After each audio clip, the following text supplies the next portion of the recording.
Cerné par les affaires de corruption, la FIFA est en pleine tourmente après l'annonce notamment de la démission hier de son président Sepp Blatter. Qui pour lui succéder? La question se pose déjà, mais qui surtout pour redorer le blason de l'instance dirigeante du football mondial?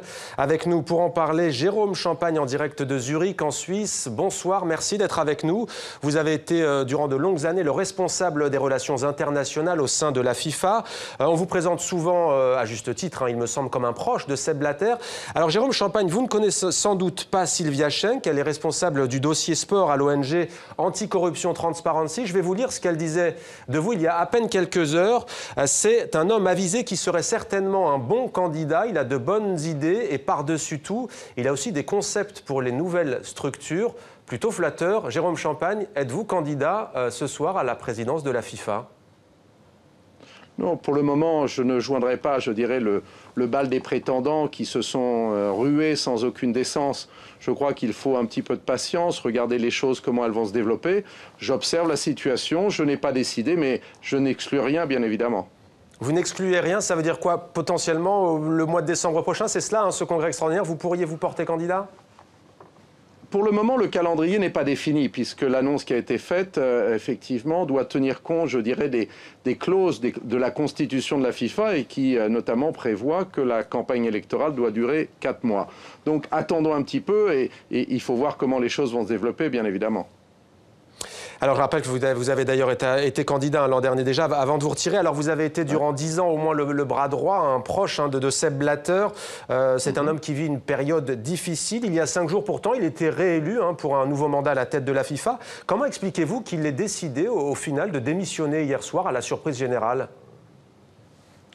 J'en sais personnellement rien. C'est une affaire qui, effectivement, qui relève de sa décision. Et moi, je suis à l'extérieur et j'ai été comme vous, comme tous les citoyens du football mondial, à la fois surpris, choqués par la brutalité et la rapidité du changement. Vous parliez de 5 jours et aussi d'une certaine façon un peu triste parce que quoi qu'il arrive concernant sa personne, je crois que l'histoire lui rendra justice pour tout ce qu'il a fait pour le football, pour le développement, pour les 100 voix du football, pour avoir amené la Coupe du Monde en Afrique.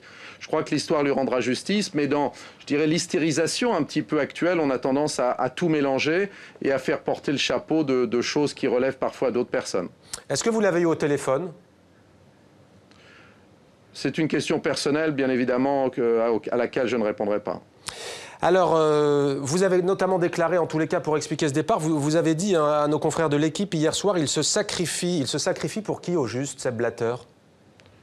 Je crois d'abord qu'effectivement, l'élection, sa réélection de vendredi dernier a déclenché un torrent, je dirais, de protestations dans l'opinion publique, parmi les sponsors.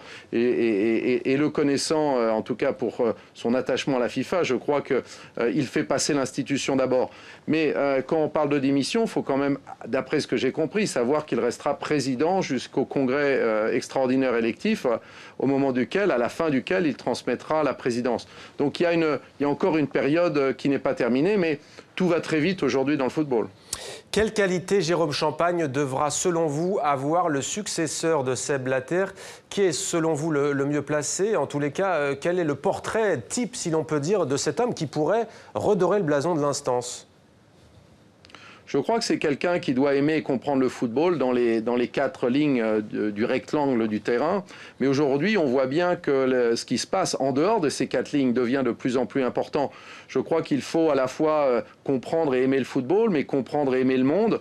On voit bien que les questions géostratégiques, les enjeux de la globalisation du jeu, avec l'énorme croissance des inégalités qu'on observe, font qu'on a besoin de quelqu'un qui comprenne aussi le monde et les grands enjeux. Donc je crois qu'on ne fait pas un concours de beauté. Je crois qu'on n'élit pas non plus un commentateur de télévision qui permettra d'expliquer qu'à la 25e minute, l'entraîneur d'une équipe est passé du 4-2-4 au 4-3-3.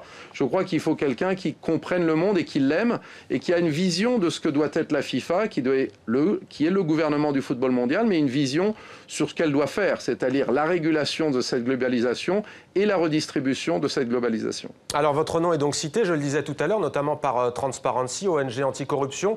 Le nom de Michel Platini circule aussi avec insistance, y compris de la part d'ailleurs de Noël Le Graët, le président de la Fédération française de football qui a voté pour Sepp Blatter. Michel Platini a-t-il selon vous les qualités requises pour le poste ? Ce n'est pas à moi d'y répondre, c'est à la presse d'y répondre. Et bien sûr aux électeurs si jamais ils se présentent. Alors, vous aviez dit, il y a quelques jours après le déclenchement de cette affaire, que Michel Platini, l'ancien meneur de jeu de l'équipe de France, avait tenté un coup d'État. Expliquez-nous votre pensée. Vous savez, depuis la fondation de la FIFA en 1904, il y a une sorte de résistance permanente des plus puissants à l'intérieur du football pour en refuser le rôle, pour la délégitimiser, si vous préférez cette expression. Vous savez, en 1904, les Anglais sont venus, puis sont partis, ils ne sont revenus qu'en 1947. Et puis, il y a le grand moment en 1974 de la victoire de M. Havelange, brésilien, qui finalement défait et vainc pour la première fois l'européocentrisme de l'organisation qui, je vous le rappelle, avait quand même essayé de trouver des compromis, par exemple avec l'apartheid. Depuis 1974, la FIFA s'est érigée en véritable gouvernement du football, mais surtout avec des véritables programmes de développement pour bien universaliser le jeu, mais pour donner une chance à chacun. Régulièrement, selon le calendrier électoral, il y a des tentatives, je dirais toujours de l'UEFA, en 1998, en 2002, en 2011 et aujourd'hui à nouveau en 2015, pour transformer la nature de la FIFA. La FIFA est une fédération de fédérations nationales.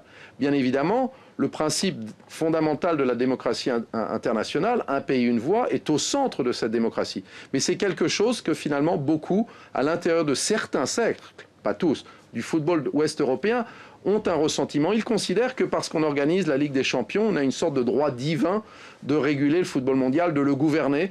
Et comme vous regardez ce qui se passe dans l'économie internationale, vous voyez bien qu'il y a aujourd'hui plus d'argent dans le football africain ou le football brésilien qu'il y a 20 ans, mais l'écart avec l'Europe s'est accru. Ça veut dire qu'on reste dans un système où la matière première footballistique est exploitée et sortie de ces continents au bénéfice d'un autre, en l'occurrence l'Europe de l'Ouest, au détriment du développement des ligues locales. On est donc dans un véritable moment central à la fois de la évolution de la globalisation. Est-ce qu'elle va être partagée ou elle va continuer à s'élitiser, toujours pour le 1% le plus favorisé?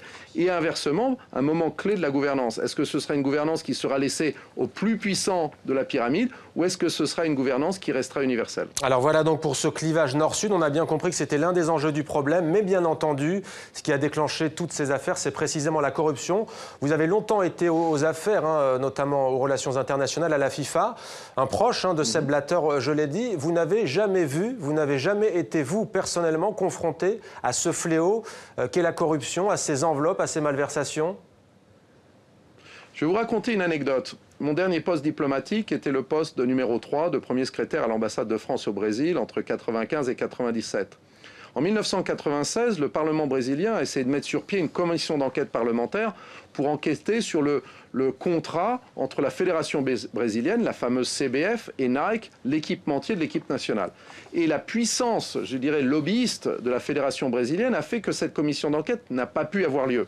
Moi, j'étais au Brésil à l'époque, et donc je me rappelle des controverses. Mais pour vous dire, comment pouvez-vous espérer que la FIFA puisse enquêter sur ce genre de sujet qui relève du droit national, alors que même le Parlement brésilien n'a pas été capable de le faire? Deuxièmement, on a beaucoup fait d'amalgame. Vous savez, si vous regardez l'enquête, d'ailleurs très bien faite, de la justice américaine, vous verrez que ça porte sur des compétitions des confédérations et sur des contrats commerciaux des confédérations.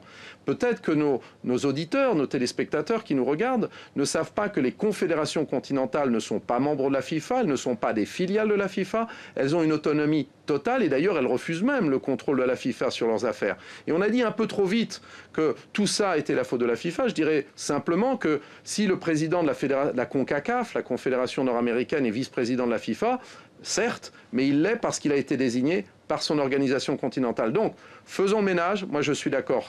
Allons jusqu'au fond des choses. Et moi, j'ai beaucoup d'espoir aussi dans l'enquête du parquet fédéral suisse. Je sais, pour vivre ici, comment il travaille. Il ne travaille pas avec la même médiatisation que la justice américaine, mais il travaille très sérieusement. Donc c'est un moment important pour le football. Et je crois que les notions d'éthique, de nettoyage et de transparence doivent se faire à tous les niveaux. Et comment faire concrètement, Jérôme Champagne, justement, pour lutter contre la corruption au sein de la FIFA et des confédérations dont vous parlez? N'y a-t-il pas trop d'argent, au fond, tout simplement? J'ai fait... Excusez-moi. N'y a-t-il pas trop d'argent, tout simplement, en fait, dans le football?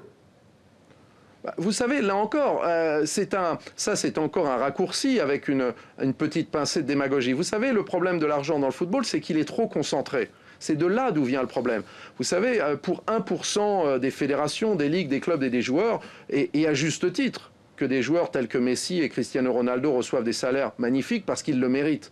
Mais pour 99% des fédérations, des ligues, des clubs et des joueurs, c'est joindre les deux bouts, trouver de l'argent pour payer des billets d'avion pour les joueurs, voire même payer, voire même le chômage pour certains joueurs. Donc on a une vision un petit peu déformée de la situation du football. On a une extrême élite à 1% qui concentre énormément. Comme vous le savez, les 20 clubs les plus riches d'Europe de l'Ouest ont un chiffre d'affaires cumulé de 6,2 milliards d'euros par an, alors que près de 100 fédérations sur 209 survivent difficilement avec moins de 2 millions de dollars par an. Donc vous voyez bien que le problème de l'argent, ça n'est pas la quantité, c'est sa concentration.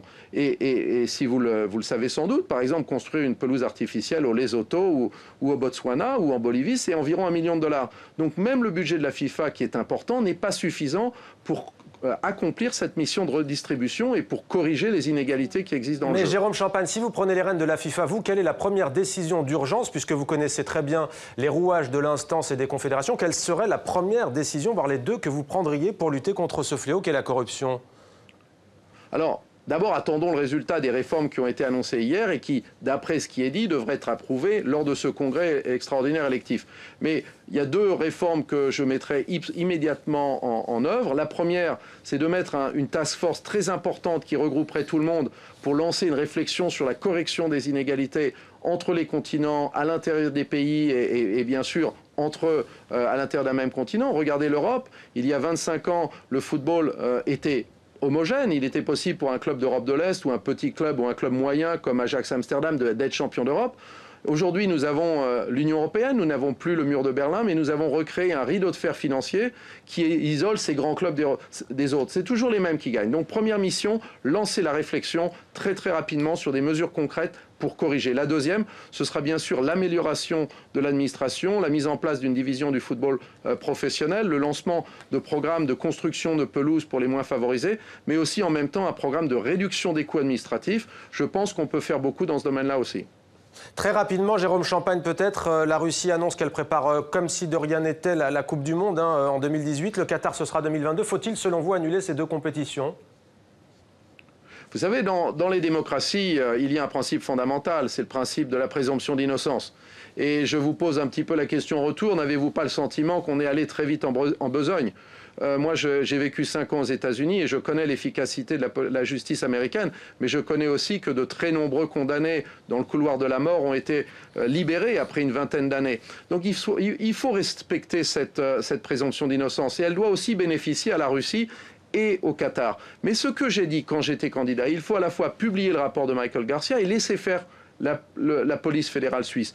Si on découvre, présomption d'innocence, mais si on découvre des éléments qui remettent en cause l'authenticité, l'intégrité du vote, je rappelle que pour le Qatar c'était 14 contre 8, il faudra revoter, ça me paraît une évidence, mais là encore, respectons la présomption d'innocence et respectons aussi le fait qu'il est important qu'enfin les pays arabes organisent la première Coupe du Monde de leur histoire. Merci Jérôme Champagne d'avoir répondu à nos questions. Si vous Merci êtes candidat, vous nous le direz ici à TV5 Monde en primeur peut-être ? Je crois que beaucoup de monde me le demanderont, mais pour le moment, je garde cette décision et comme je vous l'ai dit, je n'exclus rien du tout. Merci beaucoup à vous Jérôme Champagne, ancien responsable des relations internationales à la FIFA. Merci à vous d'avoir répondu à nos questions en direct de Zurich en Suisse.